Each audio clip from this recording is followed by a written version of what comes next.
रात्रि में ठाकुर जी मैया की, बूढ़ी मैया जो थी उनके स्वप्न में गए और स्वप्न जाके बोले, मैया तुमने मेरी बड़ी सेवा करी, खूब खूब सेवा करवाई, खूब 56 भोग अरोगे, खूब आनंद से प्रेम पायो, लेकिन अब आपके कछु दिना शेष रह गए। मैया को बता रहे हैं ठाकुर जी, मैया से कह रहे हैं कछु दिना में आप तो चली जाओगी वैकुंठ और फिर मैं अकेला रह जाऊंगा, फिर आपके दूर दूर के रिश्तेदार सब यहाँ पे आके लड़ेंगे झगड़ेंगे कि हम करेंगे सेवा, हम करेंगे सेवा। मैया वहां से अच्छा तो तू मुझे पहले ही कोई और को सौंप जा।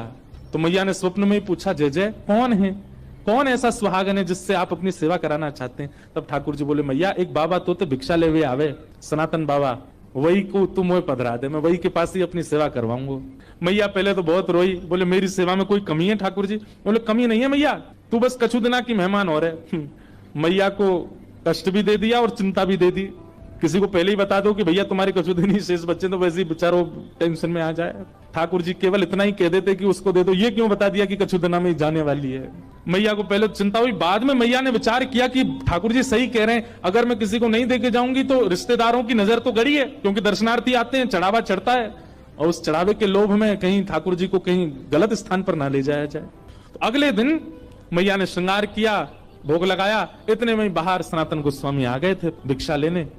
तो मैया गई और रोते रोते बोली, बाबा कल रात में स्वप्न में ठाकुर जी आए और आकर के मुझसे कह गए कि मोह तो बाबा दे दो, अब तुम यहीं डटे रही हो, मैं ठाकुर जी को ला रही हूँ, उनको सब श्रृंगार सामग्री सब आपको दे रही हूँ, ठाकुर जी को ले जाओ, आप ही सेवा करो बाबा।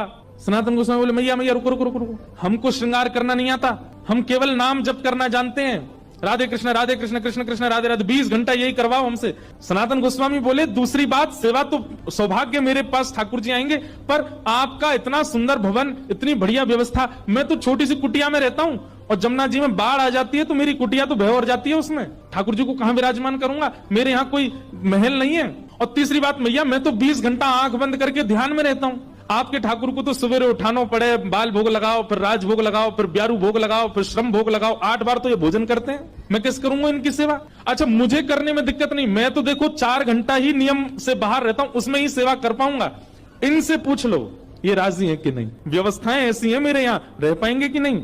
मैया बोली, आज मैं ठाकुर जी से बात करूंगी।